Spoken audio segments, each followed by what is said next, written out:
Okay, here we go. Time to do another review. Alright guys, I got a question for you. Have you ever had a movie that you thought that you really liked, you thought it was your favorite in a franchise, and then you review the franchise and find out that your opinion on that movie has completely changed? Let's talk about H2O. Hello and welcome to the Cavern of Terror.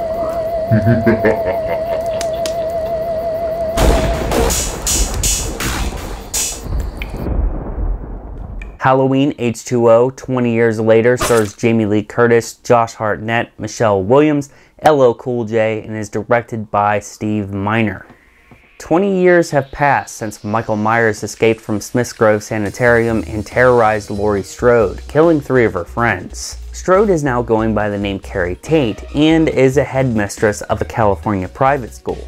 Laurie's life is now filled with constant panic attacks, a rebellious teenage son, and a psychopathic big brother that just won't stay dead.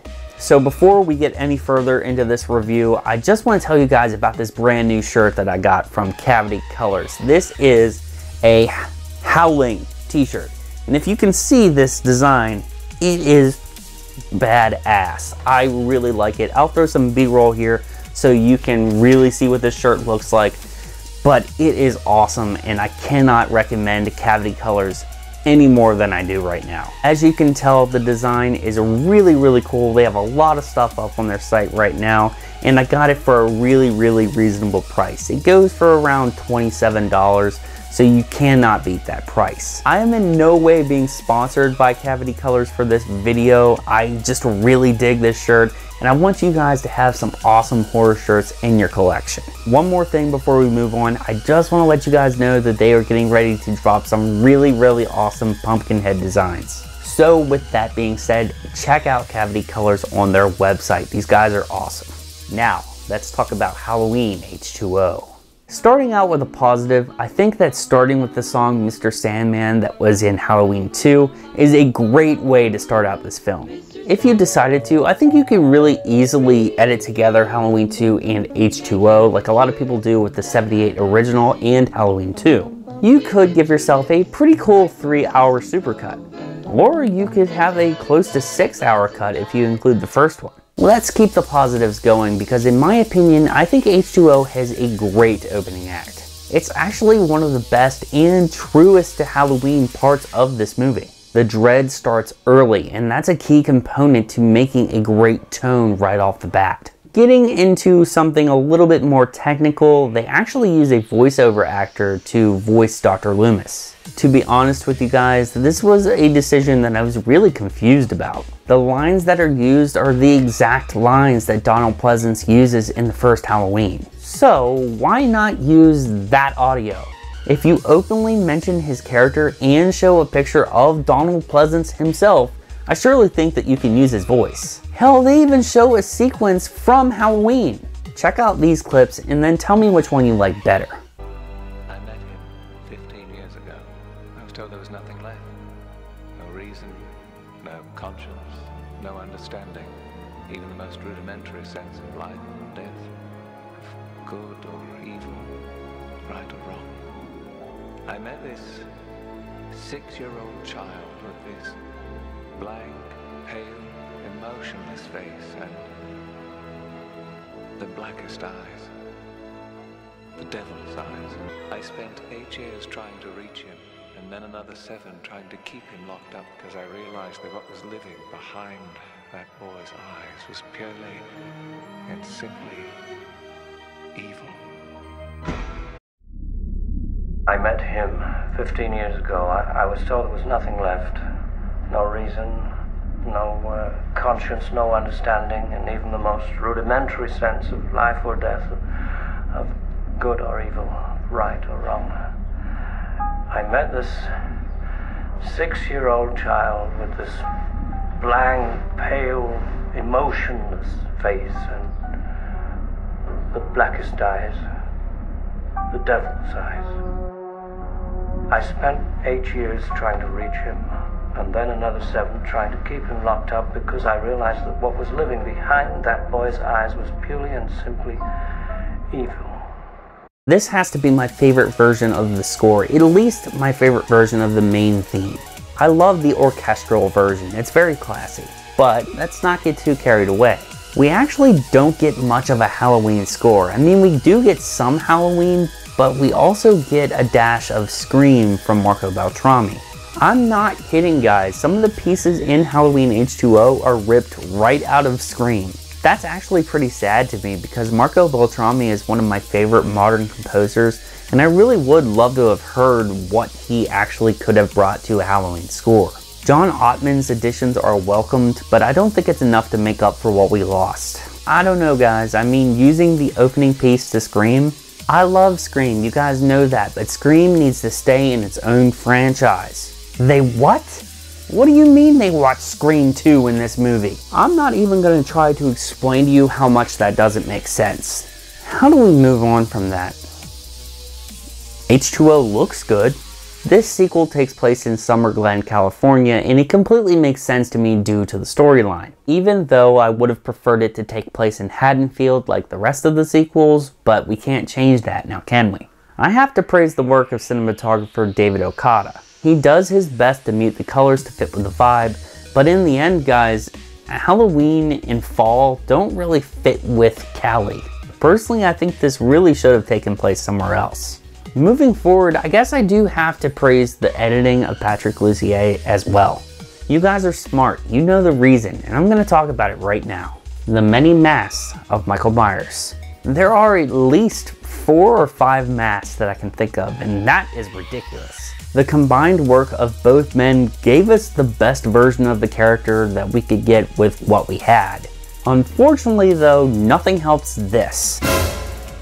What the hell was that? Oh, so you couldn't rebuild the set.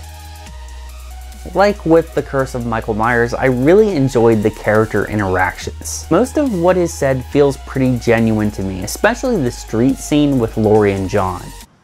I don't ask you for very much. Just give me one Mom, day! I've given you 17 years. And I need you to be responsible. Do you know what that means? Responsible. Don't talk to me about responsible, I Mom. just need this one thing. Mom, I am not responsible for you!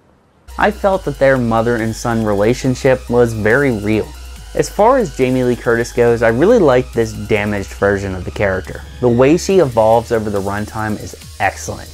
I can't wait to compare this version to the one we're getting next month. While the character interactions are great, the development with most of the other characters is extremely little aside from Jamie Lee Curtis's Laurie Strode and LL Cool J's Ronnie. For example, Josh Hartnett's John Strode character is a welcomed addition to this franchise for me. I liked his character a lot actually, and I would have loved to see him return in the next film, because he's extremely underutilized along with his girlfriend Molly, played by Michelle Williams, and their 2 friends Charlie and Sarah. These new characters should have been what moved the series forward after the final film if they decided to do so. That unfortunately doesn't happen, and these characters are pushed to the background for Laurie Strode's story to take the forefront. We all know what's next, and that is frustrating. This doesn't mean though that there isn't enjoyment to be found in these characters. LL Cool J as Ronnie is amazing. I love this character. Actually, he happens to be one of my favorites in the whole franchise. It's nice to have a good comic relief character that most of the audience is okay with.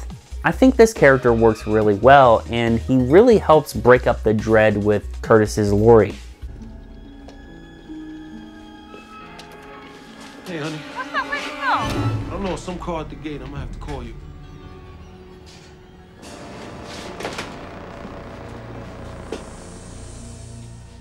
So then we get this guy. So much for enjoyment. Adam Arkin as Will Brennan is awkward.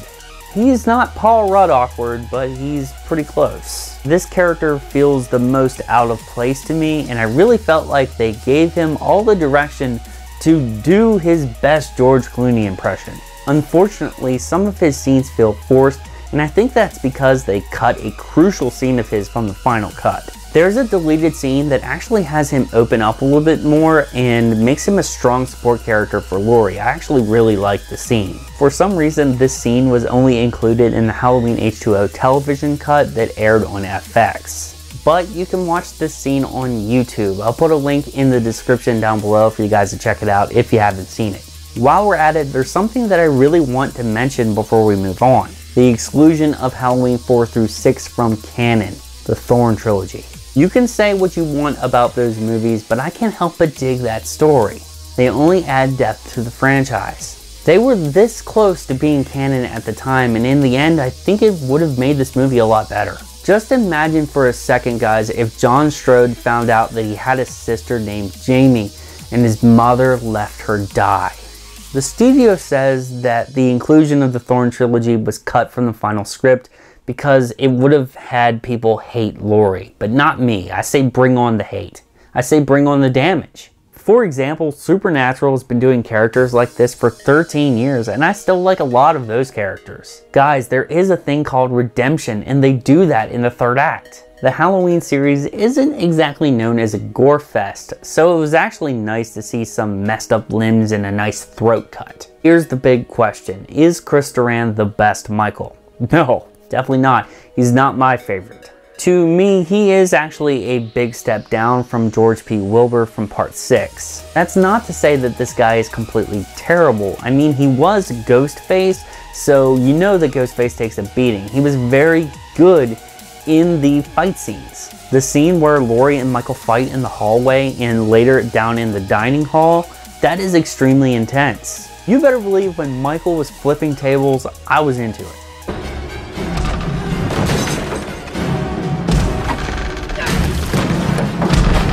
Do you guys see that over there? It's the third act. Let's talk about it. It's the clash of the titans. Laurie versus Michael. The final showdown until resurrection in the new movie. But that's not the point.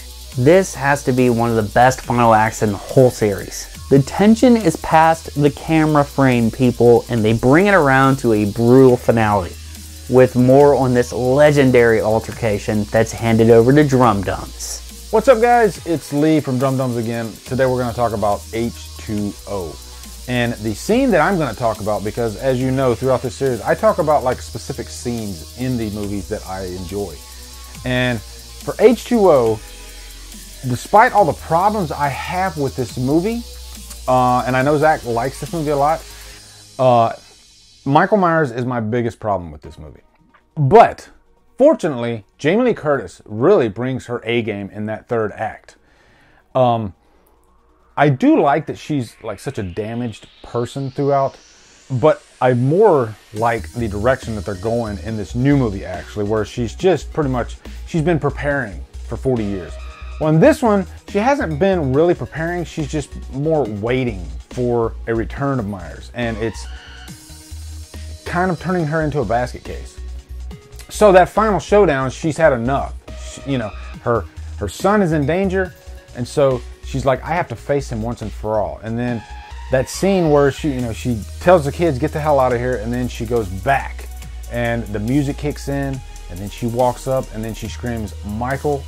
That was one of the most exhilarating scenes in the franchise, really. It's what everybody wanted for 20 years, for her to finally come back and face him head on. And it's a fun ass scene, really, thank God. All the way up to the end. I remember seeing that scene in the theater when she chops his head off, and the crowd was like, wow, they really did it. They chopped his head off. And then Resurrection came along and completely shit on that whole idea. But yeah, that is my thoughts on Halloween H2O. Thank you, Zach. Back to you, good sir. Thanks again, Lee. It's been awesome having you on this series. I can't wait to have you back for Resurrection. In the end, guys, I'm going to have to give Halloween H2O 20 years later a very, very low. It's okay. You can own this movie and enjoy it like I do. But guys, this really, really borders heavily on a meh. Maybe borrow it from a friend. Is it terrible? No. But it's not great either. There are parts where they absolutely nail it. They knock it out of the park. There's great first and third acts, and they have a very strong female main character in Jamie Lee Curtis's Laurie Strode. I really did like her. There are also heavy negatives, like the inconsistent mask, a pretty downgraded Michael, and characters that should have never been in the background. I do still like H2O. I really do still like you. but not as much as I did before. Alright guys, that has been my review of Halloween H2O 20 years later. What do you think of Halloween H2O? Let me know down in the comments down below. If you like this review guys, do me a solid, give this video a big thumbs up. If you're new to the Cavern of Terror and this is your first video, I would appreciate it if you hit that subscribe button. Also hit that notification bell, that way you get notified about all my future content. That includes my final review in the original Halloween franchise, Halloween Resurrection. That also includes my next review in my Final Destination series. That's right, I'm doing the Final Destination franchise as well, with my review of Final Destination 3. As always guys, I would appreciate it if you followed me on social media. You can find the links to all those accounts in the description box down below. But most importantly guys, I'm Zach, this has been the Cavern of Terror. Stay metal my friends.